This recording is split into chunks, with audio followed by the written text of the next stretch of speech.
Hello friends, ఈ video కనుక నచ్చితే ఖచ్చితంగా లైక్ ఇవ్వండి. చాలామంది చూస్తున్నారు కానీ లైక్ చేయట్లేదు. ప్లీజ్ అని ప్రతి ఒక్కరికి లైక్ ఇవ్వండి. ఎపిసోడ్లోకి వెళ్తే మిత్ర లక్ష్మితో ఇలా అంటాడు. చుట్టూ చీకటి కమ్ముకుంది, చల్లగాలి వీస్తుంది, చందమామ చూస్తే అంత రొమాంటిక్గా అనిపిస్తుంది. నీకేం అనిపించట్లేదా లక్ష్మి అనగానే ఏమీ అనిపించట్లేదు మిత్ర గారు అని చెప్పి అంటుంది లక్ష్మి. ఏమీ అనిపించట్లేదా అని చెప్పి మిత్ర లక్ష్మి మీదకి వెళ్తూ ఉంటాడు.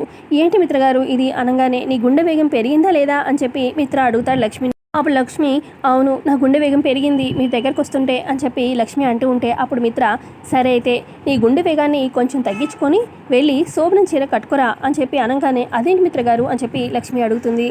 అవును, ఇక్కడే ఈ రాత్రే ఇక్కడే ఈ వెన్నెలే మనకి మొదటి రాత్రి తోడుండబోతుంది, మనకి ఆహ్వానం పలకబోతుంది అని చెప్పి వెళ్ళి రెడీ అవ్వు అని చెప్పి మిత్ర అంటాడు. ఒక 10 నిమిషాలు నాకు టైం ఇవ్వు, నీకు సర్ప్రైజ్ ఇస్తాను అని చెప్పి లక్ష్మికి చెప్తాడు. సరే అయితే డ్రెస్ మార్చుకొని వస్తాను అని చెప్పి లక్ష్మి పక్కకు వెళ్తుంది.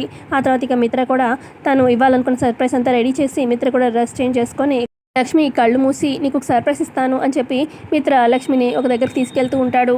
అప్పుడు లక్ష్మి ఇంకా ఎంత దూరం మిత్ర గారు, అద్భుతం అంటున్నారు, త్వరగా చూపించండి అని చెప్పి అంటూ ఉంటే అప్పుడు మిత్ర అద్భుతం అంటే మరి టైం పడుతుంది, కొంచెం టైం నడవాలి అని చెప్పి కొంత దూరం తీసుకొస్తాడు. వచ్చేసిందా అని చెప్పి లక్ష్మి అంటూ ఉంటే ఇక కళ్ళు తెసి చూడు అని చెప్పి మిత్ర అనగానే లక్ష్మి చూస్తుంది.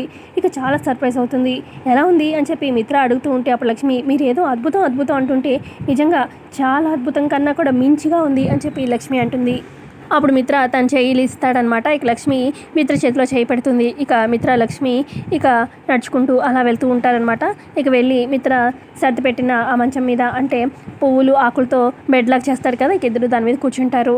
ఇక మిత్ర అంటాడు ఆ పండు వెన్నెల చూడు ఎంత అందంగా ఉందో, నీకన్నా అందంగా ఉందా చూడు, నువ్వు ఎంత అందంగా ముద్దొస్తున్నావో అని చెప్పి మిత్ర అంటూ ఉంటాడు. ఇక్కడ ఎవరూ లేరు, నువ్వు నేను తప్ప ఇలాంటి సమయంలో అని చెప్పి లక్ష్మికి దగ్గరగా మిత్ర వస్తూ ఉంటే పోండి మిత్ర గారు నాకు సిగ్గేస్తుంది అని చెప్పి లక్ష్మి అంటుంది. అప్పుడు మిత్ర నీ సిగ్గుని ఇక పక్కన పెట్టేసాయి, ఎందుకంటే ఇక రోజు సిగ్గుపడడం కష్టం కదా అని చెప్పి అనగానే లక్ష్మి మిత్రని అలా చూస్తూ ఉంటుంది. అలా ఇక ఒకరికొకరు దగ్గర ఈ మొత్తానికి వాళ్ళ ఫస్ట్ నైట్ అయితే కంప్లీట్ అయిపోతుంది. మరోపక్క ఇక నెక్స్ట్ డే ఉదయాన్నే దీక్షితుల గారికి మెలకు వస్తూ ఉంటుంది. అరవింద అని చెప్పి అటు ఇటు చూస్తూ ఉంటే ఇక పక్కనున్న నర్సు దీక్షితుల గారు మీకు మెలకు వచ్చిందా, ఇప్పుడు ఎలా ఉంది అనగానే నేను అర్జెంటుగా అరవిందతో మాట్లాడాలి, ఫోన్ ఉంటే ఇవ్వమ్మా అని చెప్పి దీక్షితుల గారు నర్సుని అంటూ ఉంటే దీక్షితుల గారు మీరు కంగారు పడకండి, ఎగ్జిట్ అవ్వకండి, అరవింద్ గారు మీకు మెలకు రాగానే ఫోన్ చేయమన్నారు, ఇప్పుడు ఫోన్ చేస్తాను అని చెప్పి నర్స్ ఫోన్ చేస్తుంది అరవిందకి. చెప్పమ్మా అని చెప్పి అరవింద అంటూ ఉంటే దీక్షితుల గారికి మెలకు వచ్చిందండి, మీతో మాట్లాడాలంటున్నారు అనగానే సరే ఇవ్వమంటుందన్నమాట అరవింద ఫోను. ఇక దీక్షితుల గారు ఫోన్ తీసుకొని అమ్మ అరవింద అర్జెంటుగా నువ్వు హాస్పిటల్కి రా, నీకు ఒక ముఖ్యమైన విషయం చెప్పాలి అనగానే దేని గురించి దీక్షితులు గారు అని చెప్పి అరవింద అంటుంది. లక్ష్మి గురించి, ఫోన్లో నీకు మొత్తం అంతా చెప్పలేనమ్మా, నువ్వు త్వరగా అర్జెంటుగా హాస్పిటల్కి రా అనగానే సరే ఇప్పుడే బయలుదేరి వస్తున్నాను దీక్షితులు గారు అని చెప్పి అరవింద ఫోన్ పెట్టేస్తుంది. ఈ లోపల జయదేవ్ వస్తారనమాట అరవింద దగ్గరికి. ఏంటి అరవింద అనగానే దీక్షితులు గారికి మెలకు వచ్చింది, నేను ఇప్పుడే హాస్పిటల్కి వెళ్తున్నాను అని చెప్పి అంటూ ఉంటే అప్పుడు జయదేవ్ నేను కూడా నీతో పాటు వచ్చేవాడిని కానీ నాకు మీటింగ్ ఉంది అనగానే పర్లేదు మీరు మీటింగ్ అటెండ్ అవ్వండి నేను చూసుకుంటాను అని చెప్పి అరవింద దీక్షితులు గారి కోసం అని చెప్పి హాస్పిటల్కి బయలుదేరుతుంది. ఇక ఇదంతా కూడా వింటూ ఉంటుంది దేవయాని. అమ్మో ఈ దీక్షితుల గారికి మెలకు వచ్చేసింది, ఇంకేం లేదు వెళ్ళి మనీషాకి చెప్పాలి అని చెప్పి వస్తూ ఉంటుంది. మరోపక్క మనీష ఆలోచిస్తూ ఉంటే వాళ్ళమ్మ అనంత వచ్చి ఏంటో నీ జీవితాన్ని అన్యాయం చేసి తను మాత్రం ఆనందంగా ఉన్నాడు అనగానే మామ్ ప్లీజ్ 10 సార్లు చెప్పిందే చెప్పి నా బుర్ర తినకు అని చెప్పి అరుస్తూ ఉంటుంది మనీష వాళ్ళ అమ్మ మీద. చూడు మామ్ నువ్వు ఎన్ని చెప్పినా కూడా మిత్రని నేను వదిలేదే లేదు, మిత్ర నాకు కావాల్సిందే అని చెప్పి అరుస్తూ ఉంటుంది మనీష. మరోపక్క దేవి అని మనీషకు ఫోన్ చేస్తుంది.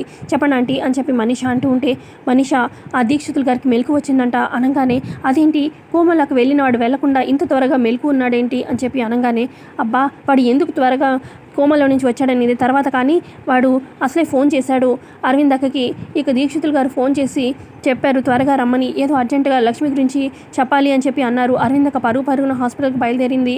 ఇక ఆ దీక్షితులు గారు నోరు విప్పారంటే మన ఇద్దరి జీవితాలు ఇంకా అంతే అని చెప్పి దేవి అని అంటూ ఉంటే అప్పుడు మనీష మీరేం కంగారు పడకండి, అరవింద ఆంటీ హాస్పిటల్కి వచ్చేలోపు ఆ దీక్షితులు గారు మాట్లాడనీయకుండా పరలోకాన్ని పంపిస్తాను అని చెప్పి అంటూ ఉంటే పక్కనున్న అనంత చాలా కంగారు పడుతూ ఉంటుంది. మనీష ఇంకేం చేయబోతుందా అని చెప్పి ఇక మనీష అంటుంది ఆంటీ మీరేం కంగారు పడకండి, దీక్షితులు గారు నోరు విప్పరు అనగానే ఇటు దేవి అని ఫోన్లో ఏంటి ఇంతకుముందు లక్ష్మి విషయంలో కూడా ఇలాగే చెప్పావు కానీ ఏం చేశావు, ఎవరిని నమ్ముకున్నావుగా అని చెప్పి అనగానే ఈసారి ఎవరిని నమ్ముకునేది లేదంటే నేనే రంగంలోకి దిగిపోతున్నాను, నేనే హాస్పిటల్కి వెళ్తాను, ఆ దీక్షితుల్ని పరలోకానికి పంపిస్తాను అని చెప్పి మనీష ఫోన్ పెట్టేస్తుంది.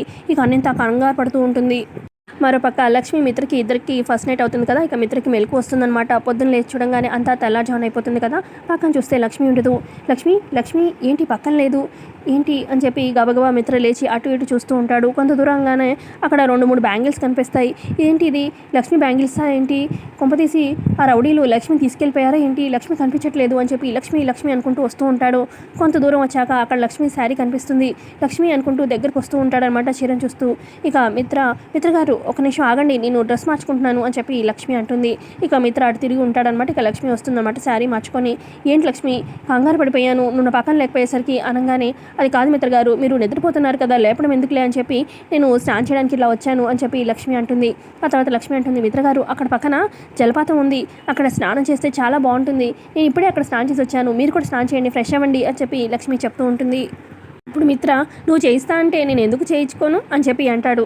అప్పుడు లక్ష్మి, మిత్ర గారు రాత్రి నుంచి మీలో కొంటితనం బాగా ఎక్కువైంది, అదేం కుదరదు కానీ మీరే వెళ్ళి స్నానం చేయండి అని చెప్పి లక్ష్మి మిత్రని తోస్తుంది. ఇక మిత్ర స్నానానికి వెళ్తాడు.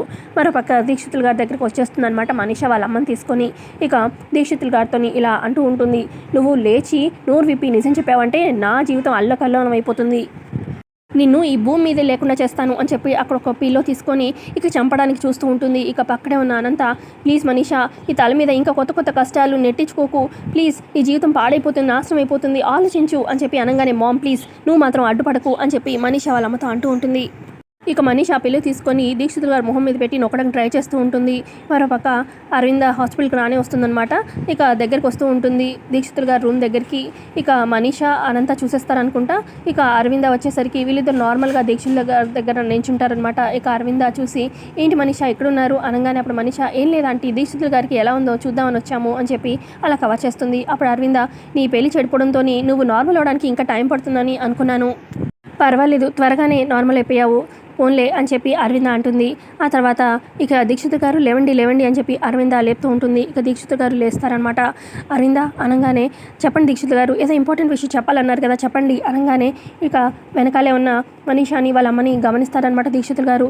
ఈ మనీషా అంటే ఇక్కడ ఉంది అని చెప్పి అనగానే, పర్వాలేదు మనీషా మిమ్మల్ని చూడడానికి వచ్చింది, పర్వాలేదు ఏదో ఇంపార్టెంట్ విషయం అన్నారు కదా చెప్పండి దీక్షిత్ గారు అని చెప్పి అరవింద అంటుంది. ఇక మనీష చాలా టెన్షన్ పడిపోతూ ఉంటుంది. దీక్షితుల గారికి మెలకు వచ్చేసింది. ఇక నిజం చెప్పేస్తాడేమో, నా పని అవుట్ అన్నట్టుగా చూస్తూ ఉంటుంది. ఇక దీక్షితుల గారు, ఇక నేను నిజం చెప్పాల్సిందే అరవింద, ఇంకా నేను సైలెంట్గా ఉండడం కరెక్ట్ కాదు అని చెప్పి లేచి కూర్చుంటారు.